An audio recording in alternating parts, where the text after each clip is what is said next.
आपको छोटे या बड़े पेशाब में जलन का सामना है, आपको जलन होती है, आप चाहते हैं कि ये जलन ख़त्म हो जाए। मैदे की गर्मी का सामना है, चाहते हैं कि मैदे की गर्मी दूर हो जाए, ख़त्म हो जाए, या पूरे जिस्म में खुश्की उनका पीछा नहीं छोड़ रही। यह गालिब गुमान यही है कि आपको हैज़ा हो जाएगा।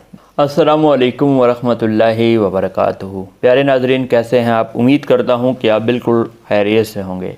नाज़रीन गिरामी, अगर आपको बहुत ज़्यादा गर्मी लगती हो, गर्मी की वजह से बहुत ज़्यादा प्यास लगती हो, बेचैनी रहती हो, घबराहट रहती हो, या फिर आपका मैदा कमज़ोर हो, आपको बिल्कुल भूख न लगती हो, या अगर आपको पेशाब रुक चुका हो, पखाना ना आ रहा हो, या पेशाब में जलन होती हो, या आपको बवासीर जैसे मसले का सामना हो, या फिर आपको गुर्दों का कोई मसला है, या आपके जिस्म में दिन ब दिन गर्मी बढ़ रही है, चाहते हैं कि गर्मी ज़्यादा ना बढ़े, गर्मी कम लगे, या फिर आपके पूरे जिस्म में खुश्की का मसला है, सर से पाँव तक आपको खुश्की ने आ घेरा है, इस खुश्की से जान छुड़ाना चाहते हैं। इसके अलावा आप किसी और गर्म मर्ज़ में मुब्तला हैं, गर्मी वाले अमराज में मुब्तला हैं, तो आज की ज़ेर नज़र वीडियो में मैं आपको बताने वाला हूं तरबूज के हैरत अंगेज़ फ़वाइद। मैं आज आपको बताने वाला हूं कि तरबूज हमें किन अमराज से बचाता है, और तरबूज खाने के बाद या खाने से पहले कौन सी ग़िज़ा हमें नहीं खानी चाहिए जिससे हमें हैज़ा हो सकता है, हमें नुकसान हो सकता है। ये तमाम मालूमात आज की वीडियो में। लेकिन वीडियो की जानिब बढ़ने से पहले आपसे एक छोटी सी रिक्वेस्ट है कि अगर आप हमारे इस चैनल पर नए हैं, आपने अभी तक हमारे इस चैनल को सब्सक्राइब नहीं किया, तो आप हमारे चैनल को सब्सक्राइब कीजिए और साथ ही घंटी के निशान को दबा लें। नाज़रीन गिरामी, सबसे पहले बात कर लेते हैं तरबूज के दुरुस्त सही मिजाज की। तो तरबूज का दुरुस्त और सही मिजाज है तरसरद। जिन अहबाब को बहुत ज़्यादा प्यास लगती है, गर्मी की वजह से प्यास लगती हो, या वैसे बहुत ज़्यादा प्यास लगती हो, हर वक्त दिल चाह रहा हो कि पानी पीते रहें, या रोज़े की हालत में प्यास लगती हो, या किसी भी तरह आपको प्यास सताती है, तो आप तरबूज का इस्तेमाल कीजिए, क्योंकि तरबूज के इस्तेमाल से जो ये बहुत ज़्यादा प्यास लगती है, तरबूज इस प्यास की शिद्दत को कम करता है, बुझाता है। या अगर आपको पखाना ना आ रहा हो, पेशाब ना आ रहा हो, छोटा या बड़ा, आपको छोटे या बड़े पेशाब में जलन का सामना है, आपको जलन होती है, आप चाहते हैं कि ये जलन ख़त्म हो जाए, तो आप तरबूज का इस्तेमाल कीजिए। तरबूज का इस्तेमाल करने से पेशाब में होने वाली जलन ख़त्म हो जाती है। अगर खुदा न ख्वास्ता आपको पेशाब ना आ रहा हो, पेशाब रुक चुका हो, तो ये तरबूज उस पेशाब को जारी करता है। लेकिन यहाँ पर एक छोटी सी वजाहत करता चलूँ कि जिन दोस्तों का मिजाज सर्द हो, या जिनको बहुत ज़्यादा पहले से ही छोटा पेशाब बहुत ज़्यादा आ रहा हो, या बड़ा पेशाब बहुत ज़्यादा आता हो, ख़ास कर छोटा पेशाब, तो उन दोस्तों को तरबूज से बचना चाहिए, दूर रहना चाहिए, ज़्यादा तरबूज का इस्तेमाल नहीं करना चाहिए। कोशिश करें कि वो तरबूज इस्तेमाल करें ही ना, क्योंकि उन्हें तरबूज नुकसान पहुँचाएगा। और अगर जिस्म में गर्मी बढ़ चुकी हो, तो तरबूज इस गर्मी को दूर करता है, खून की हिद्दत को कम करता है, और सोजाक जैसे मर्ज़ में अगर आप मुब्तला हैं, खुदा न करे, तो आप तरबूज का इस्तेमाल कीजिए, क्योंकि तरबूज सोजाक को ख़त्म करता है। अगर गर्मी की वजह से आपको पेचेस लग जाते हैं, आपको बार बार बाथरूम का चक्कर लगाना पड़ रहा है, तो आप तरबूज खाइए। तरबूज खाने से ये जो गर्मी की वजह से आपको पेचेस लगे थे, तरबूज उन पेचेसों को रोक देगा, ख़त्म कर देगा, आप बिल्कुल सेहतयाब हो जाएंगे। गर्म मिजाज वालों के लिए, सफरावी मिजाज वालों के लिए तरबूज बेहतरीन ग़िज़ा भी है, दवा भी है।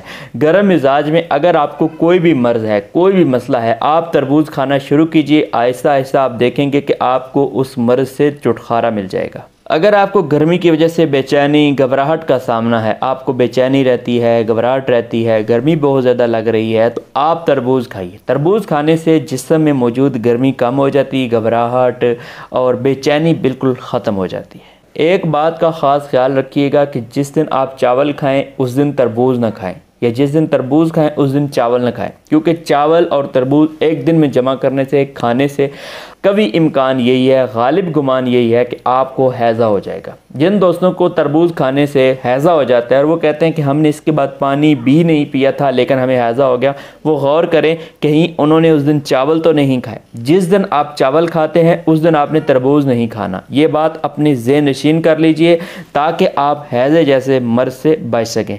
और तरबूज खाने के बाद कोशिश कीजिए कि पानी कम से कम पीजिए। बेहतर ये है कि आप 2 घंटे तक पानी ना पिएं, क्योंकि तरबूज खाने के बाद पानी पीने से बाज़ औक़ात हैज़ा हो सकता है। जिन दोस्तों को जिस्म में खुश्की है, सर में खुश्की है, ज़रा सी खारिश करते हैं, वहाँ सफ़ेद सा निशान बन जाता है, या पूरे जिस्म में खुश्की उनका पीछा नहीं छोड़ रही, तो उन मेरे प्यारे भाइयों को तरबूज का ज़रूर इस्तेमाल करना चाहिए, क्योंकि तरबूज खुश्की को जड़ से ख़त्म कर देता है। और अगर आपको खुश्क खांसी हो या जलनदार खांसी हो, गर्मी की वजह से खांसी हो रही है या खुश्की की वजह से खांसी हो रही है, तो आप तरबूज ज़रूर खाइएगा। तरबूज खाने से जलनदार खांसी या फिर खुश्क खांसी बिल्कुल ख़त्म हो जाती है। और अगर आपके जिस्म में, गुर्दों में या मसाने में टूटी हुई पथरियाँ हों, जिस्म में मौजूद टूटी पथरियों को तरबूज खारिज कर देता है। और जिन दोस्तों को मैदे की गर्मी का सामना है, चाहते हैं कि मैदे की गर्मी दूर हो जाए, ख़त्म हो जाए, तो वो मेरे प्यारे भाई लाजमी तौर पर तरबूज का इस्तेमाल करें, क्योंकि मैदे की गर्मी को तरबूज जड़ से ख़त्म कर देता है। और यहाँ पर बूढ़े अफराद मेरी बात को ज़रा गौर से सुन लें कि बूढ़े अफराद के लिए तरबूज नुकसानदेह साबित हो सकता है।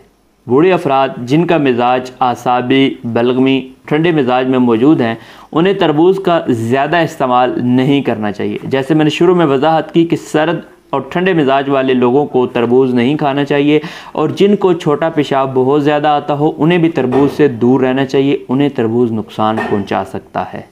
अगर आपको गर्म बुखार है, टाइफाइड या कोई दूसरा ऐसा सफरावी बुखार जिसकी वजह से आप अभी तक अपने जिस्म में गर्मी महसूस करते हैं, या आप बुखार में अभी तक मुब्तला हैं, तो आप तरबूज खाइए।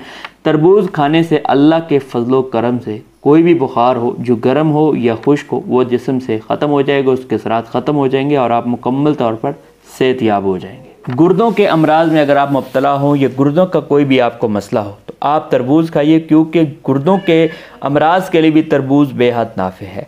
और अगर खुदा न ख्वास्ता आपको यरकान है, हेपेटाइटिस है, आप उस यरकान से या हेपेटाइटिस से जान छुड़ाना चाहते हैं, तो आप तरबूज खाइए। तरबूज हेपेटाइटिस को, यरकान को बिल्कुल ख़त्म करता है। या अगर आप बवासीर के मर्ज़ में मुब्तला हैं, तब भी आप तरबूज का इस्तेमाल कीजिए, क्योंकि तरबूज बवासीर को ख़त्म करता है।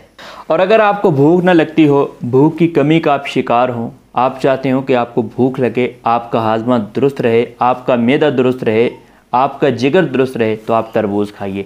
तरबूज खाने से भूख की कमी दूर हो जाती है, भूख लगना शुरू हो जाती है, मैदे की इस्लाह हो जाती है, जिगर की इस्लाह हो जाती है। और अगर आपको नींद ना आती हो, आप चाहते हैं कि आपको नींद आए, आपको नींद का मर्ज़ है, आपको नींद नहीं आती, रात भर जागते रहते हैं, बिस्तर पर करवटें बदलते रहते हैं, तो आप तरबूज खाइए, क्योंकि तरबूज खाने से दिमाग को सुकून मिलता है, जिस्म के अंदर गर्मी कम हो जाती है, इंसान पुरसुकून नींद और मज़े की नींद सोता है, अपनी 8 घंटा नींद पूरा करता है। तो कोशिश कीजिए कि अपनी 8 घंटे की नींद को मत गवाइए, कम से कम 6 घंटे सोइए।